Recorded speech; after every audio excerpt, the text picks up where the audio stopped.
କେଡେ ସୁନ୍ଦରିଆ ଚାଲି ଚାଲିକିନି ଆଉଛ। କହୁନୁ କିଆ ଏ ଭାଇ ଆଜି ରଜ ପାଗଟା କରିଛି ଦେଶୀ ଟିକେ ଖାସି ଟିକେ କର ନହେଲେ। କିରା ଦେଶୀ ନହେଲେ ଖାସି ଆଇଲୁ ଏଠିକା। ଯାଉନୁ କିଆ ଭାଇ ଡାକୁଛନ୍ତି ଯେ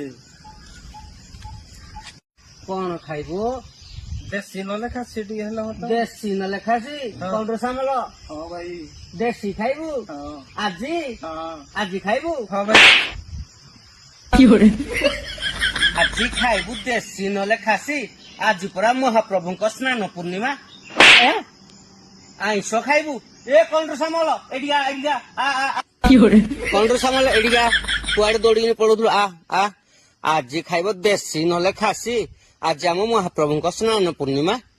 ତୋର ଏମିତି ଇଚ୍ଛା ଅଛି ଦେଶୀ ଖାଇବା ପାଇଁ? ସିଧା ଘରକୁ ଯା ବାଇଗଣ ପୋଡିକିନି ବାଇଗଣ ଲଟର ପଟର କରିକିନି ଖାଇବ। ମୁଁ ଭାଇ ଜହ୍ନି ପୋଡା କରିକି ଖାଇଦେବି। ଜହ୍ନି ଅଛି? ହଁ ଭାଇ ହଉ ଯାଇକିନି ଘରେ ସିଧା ଜହ୍ନି ପୋଡା କରିକିନି ଖାଅ।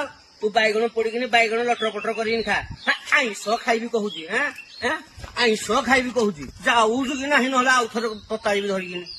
କାଲି ଆଇବୁ କାଲି ମାଛ କରିବା ହେଲା। କହିଲେ ବୁଝୁନୁ ରେ।